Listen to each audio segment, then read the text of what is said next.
Yanlış hatırlamıramsa anaya, ataya, bacıya, qardaşa verilməz fitrə deyə bir şey eşitmişdim.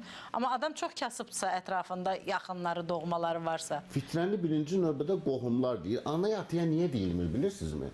Allah deyir ki, "Əllə ta'budu illə iyyahu." Birinci növbədə mənə qulluq edəcəksiniz və bil valideyni ihsana, valideynlərinizə xidmət edəcəksiniz.